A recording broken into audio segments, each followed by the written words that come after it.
하나님 말씀 보겠습니다. 하나님 말씀은 히브리서입니다. 히브리서 5장입니다. 신약성경 히브리서 5장 1절 말씀부터 14절 말씀까지 말씀 보도록 하겠습니다. 히브리 5장 1절입니다. 대제사장마다 사람들 가운데서 선택되었고 하나님께 속한 일을 사람들을 위하여 임명되었으니 이는 그가 예물과 속죄를 위한 희생 제물을 드리게 하려는 것이다. 그가 무식하고 미혹된 자들을 너그럽게 대할 수 있는 것은 그 자신도 연약함에 쌓여 있기 때문이다. 그러므로 그는 백성을 위해서뿐 아니라 자신을 위해서도 속죄의 제사를 드려야 한다. 누구나 이 존귀를 스스로 취하는 것이 아니라 아론과 같이 하나님의 부르심을 받아야 한다. 이와 같이 그리스도께서 대제사장이 되시려고 스스로 영광스럽게 하신 것이 아니다. 다만 그분께 말씀하시는 분께서 너는 내 아들이다. 오늘날 내가 너를 낳았다 라고 하셨으며 또한 이와 같이 다른 곳에서 너는 영원히 멜기세덱의 계열을 따른 제사장이다 라고 말씀하셨다. 그분은 육체에 계실 때 자신을 죽음에서 구원하실 수 있는 분께 심한 통곡과 눈물로 기도와 소원을 올리셨고 그 경외하심 때문에 응답을 받으셨다. 그분은 아들이시나 고난으로 순종을 배워서 온전하게 되셨고 자기에게 순종하는 모든 이에게 영원한 구원의 근원이 되셨으며 하나님에 의해서 멜기세덱의 계열을 따른 제사장으로 불리셨다. 멜기세덱에 대하여는 우리가 할 말이 많으나 설명하기 어려우니 너희가 듣는 일에 둔하기 때문이다. 지금쯤은 너희가 선생이 되어야 마땅한데 다시 누군가가 너희에게 하나님의 말씀의 초보적 요소들을 가르쳐야 할 형편에 있어 젖만 먹고 단단한 음식은 못 먹는 자들이 되었다. 젖을 먹는 자마다 의의 말씀에 익숙하지 못한 자이니 이는 그가 어린아이이기 때문이다. 그러나 단단한 식물은 장성한 자들의 것이니 그들은 지각을 사용함으로 연단을 받아 선과 악을 분별하는 자들이다. 그랬습니다. 히브리서 5장 1절부터 14절 말씀 보았는데 말씀의 제목은 14절 마지막에 있는 것과 같이 연단을 받아 선과 악을 분별하는 자들이라는 제목입니다. 단단한 식물은 장성한 자들의 것이다. 그들은 지각을 사용해서 연단을 받고 선과 악을 분별하는 사람들이라고 말씀하셨습니다. 먼저는 그 대제사장에 대해서 설명하셨어요. 대제사장은 어떤 사람들이고 어떤 일을 하는 사람인가? 그리고 대제사장 되시는 예수 그리스도에 대해서 하나님께서 예수님을 우리의 대제사장으로 삼아주셨다. 어떻게 해서 예수님이 대제사장이 되셨는가에 대해서 말씀하시고 그리고 젖을 먹는 사람, 단단한 식물을 먹는 사람에 대해서 말씀하셨습니다. 구약시대에 대제사장이 있었죠. 대제사장은 누구인가요? 대제사장은 제일 초대 대제사장이 누구죠? 모세의 형인 아론이죠. 3살 많은 아론이 대제사장이 되었죠. 제1호네, 1호. 대제사장. 그래서 천주교는요, 제일 첫 번째 교황이 아론이라는 거예요. 베드로? 베드로. 첫 번째 교황이 베드로라 그러죠, 거기는. 그거 맞는가요? 성경에 베드로가 첫 번째 교황이라고 말한 데가 있나요? 일본 베드로의 무덤이 교황청 지하에 있다고 그러잖아요. 실제로 베드로의 무덤이 거기 있다 하더라도 그건 아무 소용 없습니다. 베드로가 어떻게 첫 번째 교황이에요? 성경에 근거 없는 그런 주장입니다. 상당히 이단적인 주장이에요. 그런데 이제 대제사장, 첫 번째 대제사장은 아론입니다. 아론. 그래서 자 보세요. 모세가 대제사장인가요? 아닙니다. 모세는 대제사장이 아니에요. 그럼 모세가 제사장인가? 모세는 제사장도 아니에요. 모세는 하나님께서 세우신 지도자예요. 정치적인 지도자. 모세가 있고요. 그 다음에 영적인 부분에서 대제사장의 역할을 하는 아론을 세우셨죠. 아론의 계통이 제사장이 되는 거예요. 예. 야곱의 아들이 12이 있는데요. 야곱의 아들, 르우벤, 시몬, 레위, 유다, 단, 이렇게 아셀 쭉 내려가는데, 셋째 아들이 레위거든요. 레위의 자손 가운데 아론이 있어요. 아론이 있습니다. 아론의 계통만 제사장이 될 수 있어요. 그리고 제사장들 가운데 대제사장은 오직 한 사람밖에 없어요. 그래서 이스라엘 백성들 가운데 제일 중요한 사람은 대제사장이에요. 구약시대 때 이스라엘 백성의 제일 중요한 사람, 그 사람은 대제사장입니다. 그런데 유감스럽게도 이 대제사장이 인간이잖아요. 사람이잖아요. 사람이기 때문에 대제사장도 죄인이에요. 그렇죠? 그리고 또 이 대제사장이 늙어져 가지고 병들어 또 죽어요. 그러면 또 다른 제사장을 또 세워야 돼요. 또 그 대제사장이 죽으면 또 다른 제사장을 세워야 됩니다. 대제사장이 하는 일이 뭔가요? 대제사장은 두 가지 일을 하는데요. 첫째는 이스라엘 백성들 전체의 죄를 가지고 하나님께 나가는 사람이에요. 얼마나 중요합니까? 네? 이스라엘 백성들의 전체 죄를 다 가지고 하나님께 나가는 역할을 대제사장이 하는 거예요. 네. 그리고 대제사장이 예배를 주장해요. 이스라엘 백성들이 하나님께 드리는 모든 예배 있잖아요. 제사. 속죄제, 속건제, 화목제, 번제, 소제, 이 5가지 제사가 있는데요. 구약의 5대 제사거든요.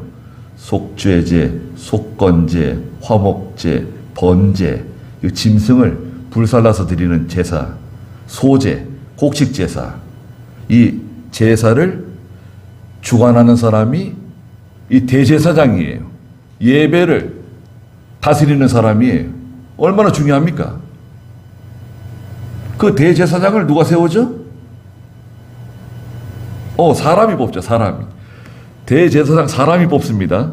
사람이 대제사장을 뽑는데 그 위에 그것을 주장하시는 분이 있어요.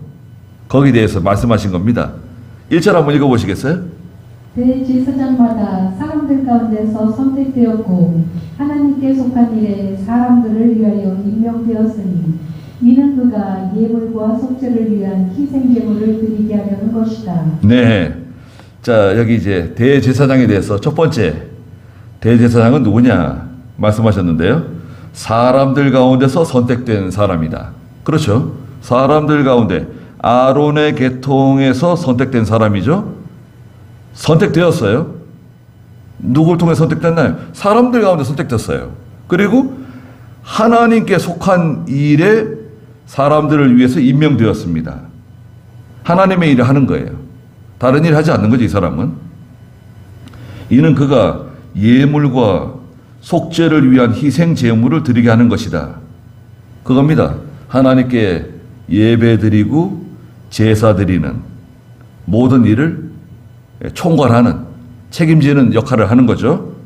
2절에 그가 무식하고 미혹된 자들을 너그럽게 대할 수 있는 것은 그 자신도 연약함에 쌓여 있기 때문이다. 예. 무식하고 연약한 하나님의 백성들을 다 품고 하나님께 나가는데 자기 자신, 대제사장 자기 자신도 인간이기 때문에 연약하고 또 죄가 있다 이거죠. 대제사장도 죄가 있습니다.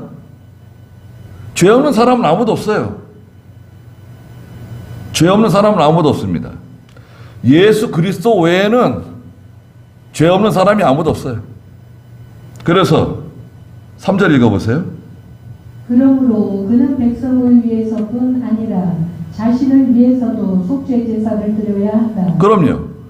대제사장도 백성을 위해서 하나님 앞에 죄를 가지고 나가지만 자기 자신을 위해서도 속죄 제사를 드렸어요.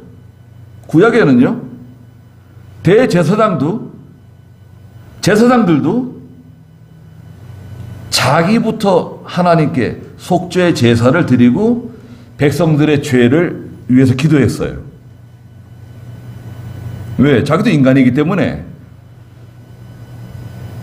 하나님 앞에 회개하고 자기를 정결케 하고 하나님께 나가는 겁니다. 오늘 목사들도 마찬가지죠. 목사들도 연약에 쌓여 있고 부족한 죄인들이죠. 다 죄인들이에요. 회개하는 마음을 가지고 나가야 됩니다. 첫째는 1절에 있는 것처럼 사람들 가운데서 선택되어졌죠. 두 번째는 3절에 있는 것처럼 자기 자신의 죄를 가지고 또 백성들의 죄를 가지고 하나님께 나가는 사람이다. 속죄 제사를 드리는 사람이죠. 4절 읽어보세요.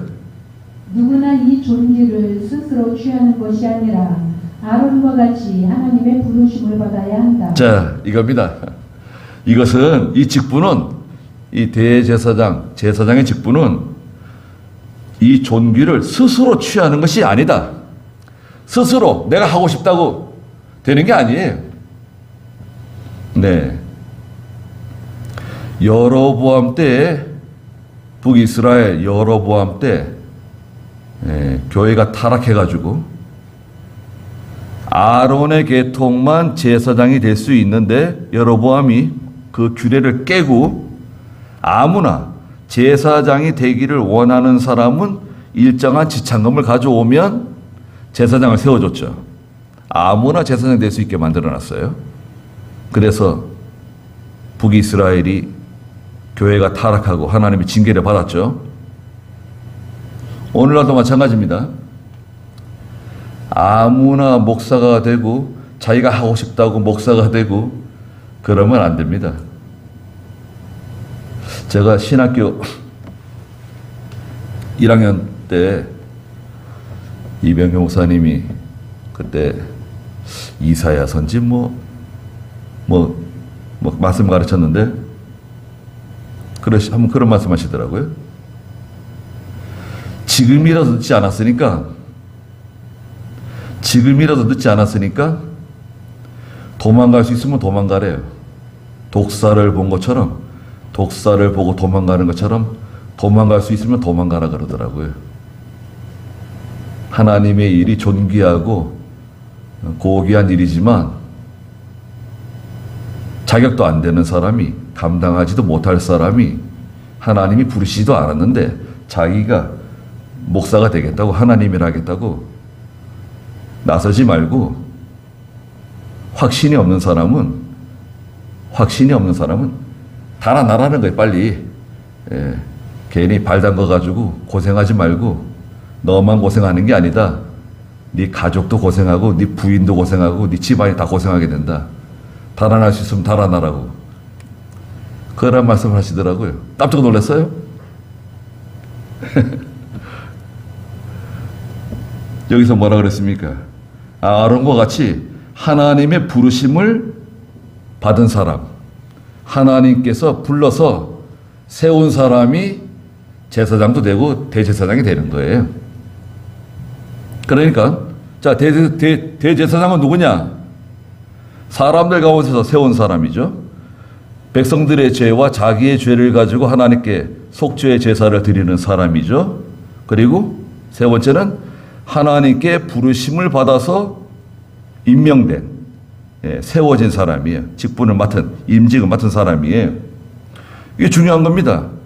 이게 기본적인 원리예요. 이 원리를 지금도 따라가는 겁니다. 지금도 따라가는 거예요. 하나님의 일을 하는 사람, 이 원리, 이 계통을 따라가는 겁니다. 자, 그렇게 말씀하시고 나서 예수 그리스도도 이 원리에 따라서 대제사장이 되었다는 거예요. 5절 읽어보세요. 이와 같이 그리스도께서 대제사장이 되시려고 스스로 영광스럽게 하신 것이 아니다. 다만 그분께 말씀하시는 분께서 너는 내 아들이다. 오늘날 내가 너를 낳았다. 라고 하셨으며 또한 이와 같이 다른 곳에서 너는 영원히 멜기세덱의 계율을 따른 제사장이다. 라고 말씀하셨다. 네. 5절에 말씀하셨죠. 이와 같이 그리스도께서 대제사장이 되시려고 스스로, 자기 스스로 영광스럽게 하신 것이 절대 아니다. 영원한 대제사장이신데 예수 그리스도는 어떻게 대제사장이 되었는가? 시편 2편 7절에 말씀하신 것처럼 너는 내 아들이다. 오늘날 내가 너를 낳았다.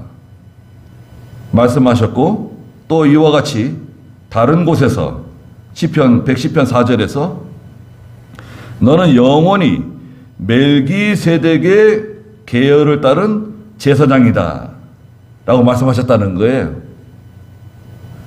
무슨 말이냐면 하나님께서 그리스도를 대제사장으로 삼으셨다는 거예요. 예수님은 영원한 우리의 대제사장이신데요. 예수님께서 택함받은 모든 성도들 있잖아요. 자, 보세요. 예수님이 십자가에 달려 돌아가셨잖아요. 예수님은 의인으로 죽으신 건가요? 죄인으로 죽으신 건가요? 네? 여러분, 자, 생각해 보세요. 예수님이 십자가에 달려 돌아가셨습니다. 이단들이 물어볼 수 있어요. 여러분, 자, 예수님이 십자가에 돌아가셨죠? 그럼요, 돌아가셨죠. 그럼 예수님께서 의인으로 돌아가신 건가요? 죄인으로 돌아가신 건가요? 그러면 여러분 뭐라고 대답하시는 겁니까? 예수님 의인으로 돌아가신 거 아닌가? 죄인으로 돌아가셨나? 의인으로 돌아가셨나요? 죄인으로 돌아가셨나요? 예수님이 십자가에 달려 돌아가신 것은 죄인으로 죽으신 거예요. 예수님이 죄인이 되신 거예요. 스스로 죄인이 되신 거라고요. 어떻게 죄인이 되셨는가? 죄가 없으신데 4장 15절 읽어보세요. 4장 15절.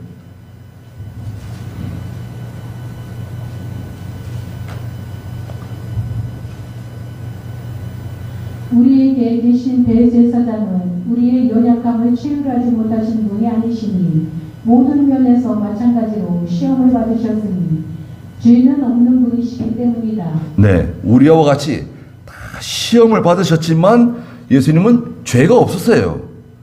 죄가 없는 분이신데 죄인이 되셔가지고 십자가에 달려 돌아가신 거예요. 죄인이 되신 거예요. 왜 죄인이 되셨는가? 저와 여러분의 죄를 예수님이 다 담당하셨거든요. 여러분, 이 점을 잘 기억하셔야 됩니다. 예수님께서는 하나님의 백성들, 아담, 하와 이후로 모든 하나님의 택한 백성들, 하나님의 백성들의 모든 죄를 예수님의 그 한 몸에 다 걸머지시고 죽어주신 거예요. 여러분, 내가 잘못해가지고 십자가에 달려 죽는다고 생각해 보세요. 십자가의 고통은 처참합니다. 십자가에 달려 죽는 것은 쉽게 죽는 게 아니에요. 못 박히잖아요. 손과 발에 못을 박히잖아요. 그래야지 이 녹슨 그 못에 쇠 독이 온몸에 다 퍼져가지고요. 몸이 퉁퉁 부어요. 그래가지고 이게 빨리 죽지를 않아요. 이게 피가 다 빠지고 수분이 다 빠지고 인간의 진액이 다 빠져가지고 그냥 괴로워서 울부짖으면서 죽는 거예요. 어떤 경우는 막 열흘씩 죽지 못하고 매달려 있을 수 있어요. 그냥 막 울부짖는 거죠. 계속 막 고통이 심하니까요. 그게 울부짖다가 죽는 거라고요. 십자가의 고통이 그렇게 잔혹한 거예요. 그런데 예수님께서 십자가에 달려 죽으시는데 우리의 모든 죄를 다 그 몸에 다 걸머지시고 죽으시는 거예요. 그러니 고통이 얼마나 심합니까?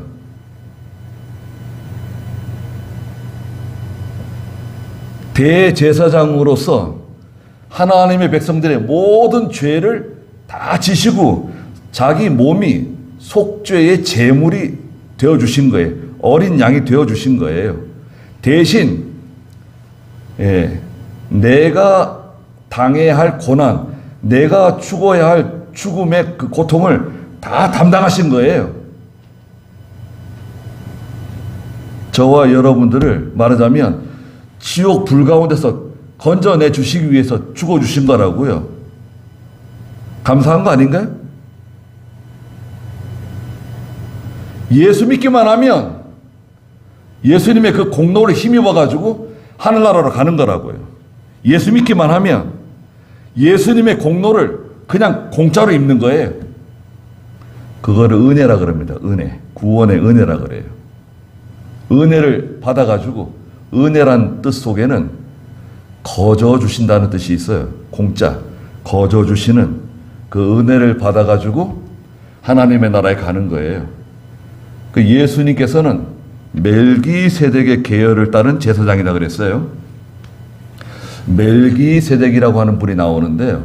멜기세덱은 딱 한 번 나와요. 어디 나오냐면 창세기 14장에 나와요. 창세기 14장에 소돔 고모라의 왕 5대 연합군이 엘라 왕 그돌라오멜 4대 연합군과 싸워가지고 졌어요. 전쟁에서 져가지고 그 소돔 고모라 성에 살고 있던 롯과 그의 모든 가족들, 재산들을 다 빼앗기게 되죠. 그 아브라함이 자기 군사들을 이끌고 쫓아가 올라가가지고 그 그돌라오멜 4대 연합국을 무찌르고 모든 것을 다 되찾아가지고 오는데 그 길목에 멜기세덱 대제사장이 나와서 기다리고 있죠. 그 아브라함을 축복해줘요. 창세기 14장에 한 번 딱 나와요. 멜기세덱. 그 멜기세덱의 정체가 뭐냐? 멜기세덱은 오늘 히브리서 7장에 멜기세덱에 대해서 말씀하셨어요. 7장 1절 한번 읽어보시겠어요? 이 멜기세덱은 살렘 왕이며 가장 높으신 하나님의 제사장으로 왕들을 무찌르고 돌아오는 아브라함을 만나 축복한 자이다. 그렇죠. 멜기세덱은 살렘 왕이에요. 평화의 왕, 살렘 왕. 가장 높으신 하나님의 제사장이고 왕들을 무찌르고 돌아오는 아브라함을 만나서 축복한 사람이에요. 그런데 2절 읽어보세요. 7장 2절. 아브라함이 그에게 모든 것의 10분의 1을 드렸으니 그의 이름을 해석하면 첫째로 의의 왕이고 다음으로 살렘 왕, 즉 평강의 왕이다. 그는 아버지도 없고 어머니도 없고 족보도 없고 생애의 시작도 없고 생애의 끝도 없으며 하나님의 아들을 닮아 항상 제사장으로 있다. 예, 영원한 제사장, 항상 제사장으로 있는 멜기세덱이 나오는데 멜기세덱이 누구냐 도대체? 족보가 없어요. 고향이 어딘지, 아버지가 누군지, 어머니가 누군지, 시작도 없고 끝도 없고 어디서 출생했는지 전혀 알 길이 없어요. 하나님의 아들을 닮아 항상 제사장으로 있는 분이신데 멜기세덱이 누구시냐 과연?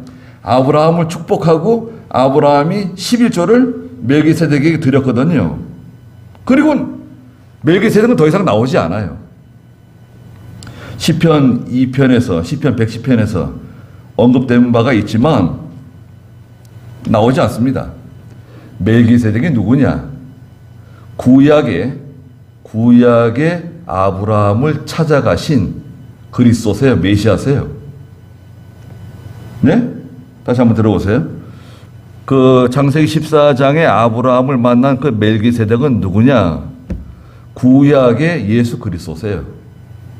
구약의 아브라함을 찾아가서 만나신 그리스도 예수님이세요. 멜기세덱이다. 영원한 대제사장이시다. 멜기세덱의 계열을 따른 대제사장으로 오신 분이 예수 그리스도라는 거예요. 오늘 본문 7절 읽어보세요. 그분은 육체에 계실 때 자신을 죽음에서 구원하실 수 있는 분께 심한 통곡과 눈물로 기도와 소원을 올리셨고 그 경외하심 때문에 응답을 받으셨다. 네, 예수님께서 육체로 계실 때 기도 많이 하셨죠. 십자가를 지시기 전에 흐르는 땀이 핏방울과 같이 떨어지면서 심한 통곡과 눈물로 하나님께 기도를 드렸는데 그 예수님의 기도, 겟세마네 동산에서 기도는 어떤 기도인가? 십자가를 지지 않게 해달라는 기도인가? 그렇지 않죠? 여러분, 성경을 읽으실 때 예수님께서 겟세마네 동산에서 기도하시는 모습을 보시면서 예수님께서 십자가를 지지 않게 해달라고 이렇게 간절하게 기도하셨구나. 이렇게 이해하시면 안 돼요. 예수님께서 그리스도께서 이 세상에 오신 목적이 십자가를 지시기 위해서 오신 거예요. 예수님의 사명이 십자가를 지시는 거예요. 그 십자가를 지시는데 예수님이 기도하신 것은 그 고난이 너무나 크기 때문에 온 세상 죄를 다 지고 가시는 거잖아요. 택한 백성들의 죄를 다 지고 가시는 그 큰 고난을 다 담당하시는데 그 고난에 대해서 그 고난을 잘 통과하기 위해서 기도하시는 거예요. 받으시는 고난. 자, 보세요. 고난이 있는데요. 자, 고난이 있는데 예수님께서도 고난을 통과하시는 거예요. 고난을 비껴가신 것이 아니라 고난을 통과하시는데 그 고난을 성공적으로 하나님의 뜻대로 잘 통과하기 위해서 심한 통곡과 눈물로 기도와 소원을 올리셨다. 왜냐하면 예수님도 육체를 가지고 계시기 때문에 그 육체의 연약성과 그 시험이죠, 시험. 그 시험을 잘 통과하게 해달라고 기도하신 겁니다. 그리고 그 경외함 때문에 응답을 받으셨어요. 8절 읽어보세요. 그분은 아들이시나 고난으로 순종을 배워서 온전하게 되셨고 자기에게 순종하는 모든 이에게 영원한 구원의 근원이 되셨으며 하나님에 의하여 멜기세덱의 계열을 따른 대제사장으로 부르셨다. 예, 그분은 아들이시지만 고난을 통해서 순종을 배우셨다. 자, 예수님 고난 받으셨어요. 예수님께서 십자가를 지시는데 고난이 없었다. 그러면 안 되죠.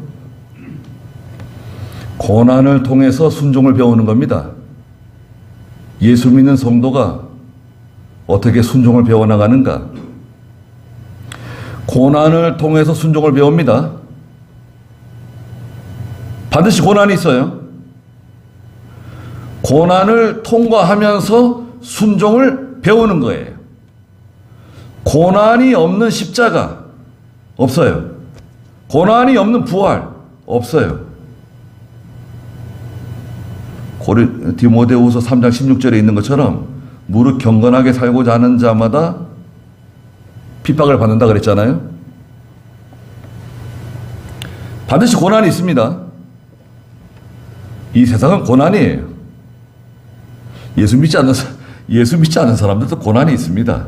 그런데 우리 믿는 성도들은 더더욱이 하나님 말씀대로 순종하며 살잖아요. 순종. 여러분, 순종의 삶은 반드시 고난이 있어요. 하나님 말씀대로 살고자 하면 고난이 있습니다. 고난이 없게 해주시옵소서. 그렇게 기도하면 맞는가요? 여러분 기도하실 때 하나님 저 고난이 없게 해주시옵소서. 고난이 좀 비켜가게 해주시옵소서. 고난 없는 예수. 네, 그거는 있을 수 없는 얘기예요. 합당치 않습니다. 반드시 고난이 있다. 고난을 통해서 순종을 배우게 되는 겁니다. 그런 가운데 온전하게 되셨다. 자기에게 순종하는 모든 이에게 영원한 구원의 근원이 되셨다 그랬습니다. 그 예수님도 인간 대제사장과 똑같은 원리예요. 하나님이 세우셨고요. 하나님이 세우셨고 하나님께서 속죄의 제물로 예수 그리스도를 세우셨고 그리고 고난을 통해서 순종을 배우도록 만드셨어요. 고난이 있습니다. 대제사장이 되신 거예요.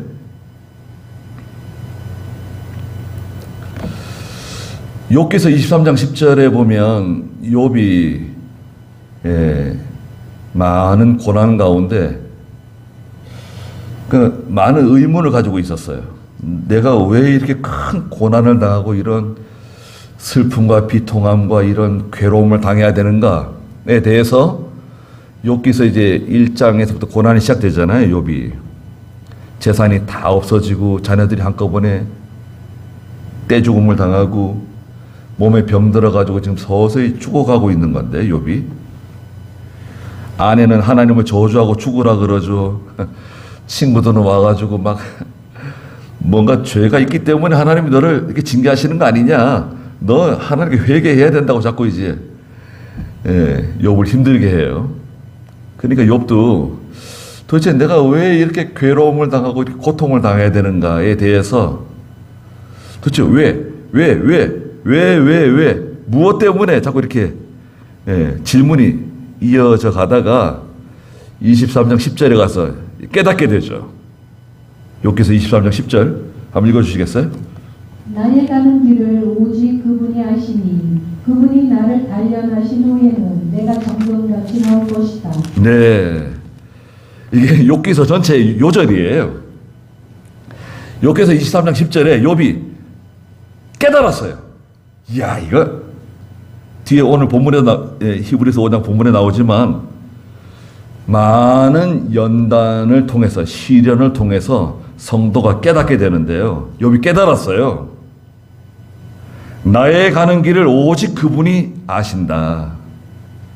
내가 하나님 앞에 죄가 없다는 거, 내가 하나님 앞에 특별히 잘못한 게 없다는 거 하나님이 다 아신다. 그분이 나를 단련하신 후에는 내가 정금같이 나올 것이다. 하나님이 나를 이렇게 단련하시고 시련하시고 연단하시는 이유가 뭐냐? 나를 정금 같은 믿음을 만드시기 위해서 나를 이렇게 시련하신다, 연단하신다는 것을 깨달았어요. 정금 같은 믿음 만드시기 위해서 하나님 우리를 단련하시는 겁니다. 물론 우리가 죄를 지어가지고 하나님께 징계받을 수도 있죠. 그런데 우리가 잘못한 게 없어도 하나님 우리를 연단하실 수 있어요. 여러분, 하나님 내가 뭐 잘못한 것도 없는데, 내가 뭐 이렇게 크게 뭐 하나님 앞에 죄 지은 것도 없는데 왜 나를 이렇게 힘들게 하십니까? 그렇게 원망하지 마세요. 불평하지 마세요. 하나님께서는 내가 죄가 없어도 하나님이 어떤 목적을 가지시고 우리를 연단하실 수 있어요. 욥도 그랬잖아요. 정금 같은 믿음 만드시기 위해서 욥을 시련하시고 단련하시는 거예요. 시험이 오는 거예요. 시험이 올 때는요, 여러분, 가장 중요한 게 뭘까요? 시험이 올 때는요, 입을 꽉 다물어야 됩니다. 예? 시험이 오잖아요. 입을 꽉 다무세요. 원망하고 불평하고 누구 다른 사람한테 뭐 책임 전가하고 이건 뭐 누구 때문에 이렇게 됐다 그러고 그렇게 말씀하시면 안 됩니다. 뭐 물론 그럴 수도 있는데 믿음이 자라나고 연단을 잘 통과하는 성도들은 입을 꽉 다물어요. 시험의 기간은 계시록 2장 10절에 있는 것처럼 열흘 시험이라 열흘 시험. 열흘 시험이라고는 무슨 말이냐면 시한부적인 시험이라는 거예요. 우리에게 오는 시험은 고린도전서 10장 31절에 있는 것처럼 시한부적인 시험이 감당할 수 있는 시험을 주세요. 감당할 수 있는 시험이고 반드시 끝이 있어요. 아, 이제 됐다. 아, 이제 됐어. 우리 뭐 학교에서 시험 보잖아요, 여러분. 시험 뭐 시간 몇 분 동안 시험 봅니까? 시험 시간 다 되면 종치잖아요. 시험 끝. 종치잖아요. 그게 열흘 시험이라는 거예요. 성경에서 열흘 시험. 시한부적인 시험이다. 끝이 있다는 거예요. 끝이 있으니까 어떻게 됩니까? 잘 참고 견뎌야 돼요. 예수님도 고난을 통해서 순종을 배우신 분이시다. 그러면 예수님의 뒤를 따라가는 저희들은 어떻습니까? 아니, 우리도 고난을 통과하면서 순종을 배워야죠. 연단을 통해서 순종을 배우고 믿음을 지키면서 순종을 배우고 11절 읽어보세요. 멜기세덱에 대하여는 우리가 할 말이 많으나 설명하기 어려우니 너희가 듣는 일에 둔하기 때문이다. 지금쯤은 너희가 선생이 되어야 마땅한데 다시 누군가가 너희에게 하나님의 말씀의 초보적 요소들을 가르쳐야 할 형편에 있어 젖만 먹고 단단한 음식은 먹지 못하는 자들이 되었다. 네, 여기 12절에 보니까 지금쯤은 너희가 선생이 되어야 마땅한데, 아니 우리가 오랫동안 하나님 말씀 배웠잖아요. 여러분, 예수 믿은 지가 얼마나 됐습니까? 오랫동안 성경 말씀 배우고 은혜도 많이 받고 또 우리 나름대로 많이 깨달은 것도 있잖아요. 그래서 마땅히 선생이 되어야 마땅한데 자라나가지고 다른 사람을 가르칠 만한 그런 위치에 있어야 할 텐데 다시 누군가가 너희에게 하나님의 말씀의 그 초보적인 요소들을 가르쳐야 할 형편에 있어 젖만 먹고 단단한 음식을 못 먹는 자들이 되었다. 이 자라나야 되는데요. 자라나는 신앙. 자라나서 그 다음에 온전하게 되는 건데요. 온전하게 되는 거. 9절에 예수님이 온전하게 되셨잖아요. 고난을 통해서 순종을 배워가지고 온전하게 되셨는데 자라나야 돼요. 빌립보서나 에베소서에 예수 그리스도에까지 자라나라. 자라나야 돼. 뭐가 자라나야 되는가? 믿음이 자라나야 된다 보통 말하잖아요. 영이 자라나는 영이 자라나는 거거든요. 우리 영이. 믿음이 자라난다는 것보다도 더 정확한 표현은 우리의 영이 자라나는 거예요. 속사람이 자라나는 거거든요. 눈에 보이지 않지만 영이 자라나는 거예요. 또 빌립보서에서는 자기의 구원을 이루라는 말씀도 있어요. 구원을 이루어 나가는 구원이 있어요. 이미 얻은 구원, 창세전에 예정된 구원을 우리가 이미 받았고 또 영원한 구원이 기다리고 있잖아요. 영원한 하나님의 나라가 기다리고 있고, 현재 이 세상에서 세상에 사는 동안에 이루어가는 구원이 있어요. 만들어지는 구원이 있어요. 영이 자라나야 돼요. 영이 자라난다는 것은 무슨 말인가?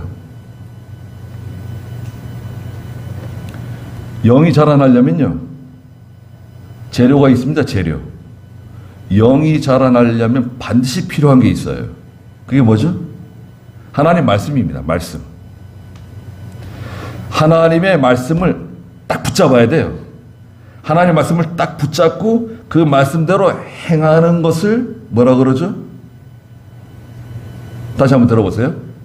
하나님의 말씀을 딱 붙잡고 그 말씀대로 행하는 것, 순종하는 것을 우리가 뭐라 그럽니까? 그게 믿음이에요. 믿음. 말씀을 꼭 붙잡고 그 말씀대로 순종하는 것을 우리가 믿음이라 그래요. 그 믿음으로 살아갈 때 뭐가 오죠? 고난이 옵니다. 고난이 와요. 그 고난을 통과할 때 영이 자라나요. 자기 구원이 이루어져요. 고난을 통과할 때 믿음이 자라나요. 고난을 통과하지 않으면 어떻게 되는가? 고난을 통과하지 않으면 예수를 믿어도 연약해요. 연약합니다. 시험이 오면 또 넘어지고 또 약해지고 또 원망하고 불평하고 또 뒤로 넘어지고 그럽니다. 그 연약해서 그래요. 연약에 쌓여 있다 그러잖아요. 오늘 3장 여기 4장 15절에도 연약에 쌓여 있는 사람들을 체휼해 주시는 예수님이신데요. 자, 오늘 12절 다시 보시면 지금쯤 너희가 선생이 되어야 마땅한데 다시 누군가가 너희에게 하나님 말씀의 초보적인 요소들을 가르쳐야 할 형편에 있어 젖만 먹고 단단한 음식은 못 먹는 자들이 되었다. 젖이라고 하는 것은 어린아이들이 먹는 양식이잖아요. 어린아이들이 그 젖을 먹잖아요. 여러분, 어린아이에게 소고기 먹으면 너 몸에 좋다. 소고기 먹으면 너 뼈에도 막 힘이 생기고 몸이 튼튼해진다. 그 어린아이에게 소고기 갖다 먹이면 어떻게 됩니까? 그러면 그 아이가 죽을 수 있어요. 소화를 못 시켜요. 감당 못 해요. 그렇지 않습니까? 믿음이 어린데 지금 초보적인 신앙에 머물러 있고 초보적인 진리에서 머물러 있는 그런 성도들이 있어요. 예수를 오래 믿어도 초보적인 상태, 어린아이와 같은 상태에 있는 성도들이 있어요. 이 성도들은 고난을 통과하지 않아서 그래요. 순종하지 않아서 그래요. 순종하고 고난을 통과하는 가운데 믿음이 자라나거든요. 성장하거든요. 장성한 사람, 단단한 식물을 먹을 수 있는 자리로 나가거든요. 젖만 먹고 단단한 음식은 못 먹는 자들이다. 13절에 보니까 젖을 먹는 자마다 의의 말씀에 익숙하지 못한 자이니 이는 그가 어린아이이기 때문이다. 의의 말씀에 익숙하지 못한, 의의 말씀은 무슨 말씀이냐? 의를 이루어가는 말씀이에요. 하나님의 의를 이루어가는 말씀. 또 의의 말씀은 마태복음 6장 33절에 예수님께서 그렇게 말씀하셨죠. 너희는 먼저 그의 나라와 그의 의를 구하라 그랬죠. 하나님의 의. 또 예레미야 5장 1절에는 너는 예루살렘 성을 걸어 다니면서 진리를 구하고 의를 행하는 사람 한 사람 만나면 내가 이 성을 멸하지 않겠다 말씀하셨죠. 의, 하나님의 의가 있어요. 하나님의 의.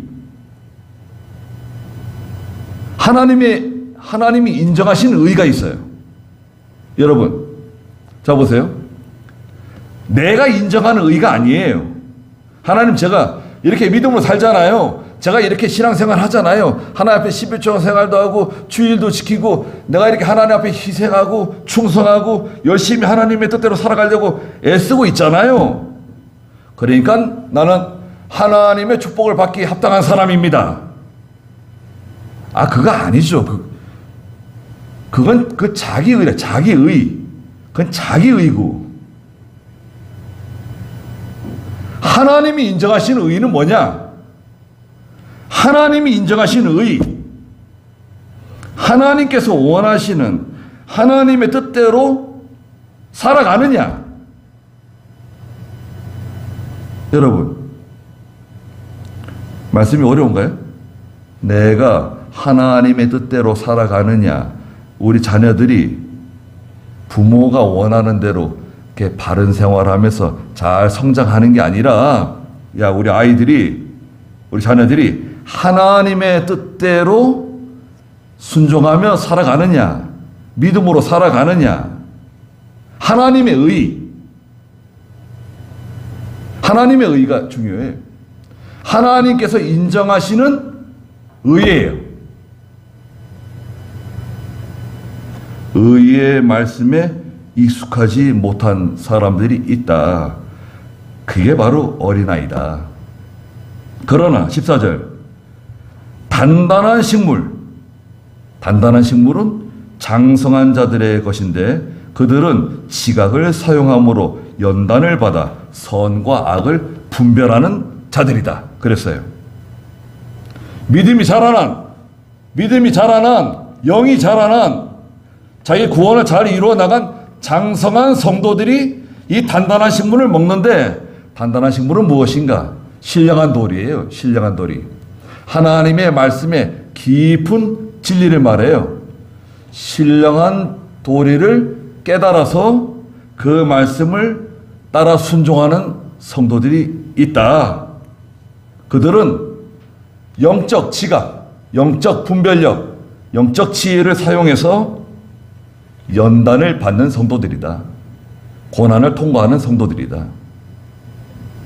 고난을 잘 통과하셔야 됩니다. 연단이 무엇입니까? 연단. 여러분, 연단, 이게 쇠잖아요. 쇠덩어리라고 하면요, 이걸 달고 가지고요, 대장간에서 이렇게 달고 가지고 대장장이들이 망치를 가지고요, 집게로 잡아 가지고 망치로 때리잖아요. 막 때려 가지고 이렇게 두꺼운 쇠덩어리 이렇게 납작하게 만들잖아요. 이렇게 납작하게 만드는, 이게 연단이에요. 재련이에요. 재련. 그 원래 뜻이 재련이에요. 재련. 예, 쇠를 두드려 가지고 아주 그냥 그 단단하게 만드는, 강철로 만드는 거예요. 하나님께서 성도를 이 세상에 두셔가지고 여러 가지 시험을 통해서, 시련을 통해서 단단하게 만드시는 거예요. 연단시키시는 거예요. 그래가지고 단단하게 만드시는 겁니다. 그런 성도가 되셔야 됩니다. 연단을 잘 받아서 선과 악을 분별하는 그 자리까지 나아가는 저희가 되셔야 됩니다. 그렇게 되시길 바랍니다. 기도하겠습니다. 우리 주 예수 그리스도의 크신 은혜와 하나님 아버지의 무한하신 사랑하심과 성령의 감화하시고 감동하시는 크신 은혜의 역사가 사랑하는 모든 성도들과 믿음의 가정들과 믿음의 자녀들에게 항상 계시기를 축원하옵나이다. 아멘.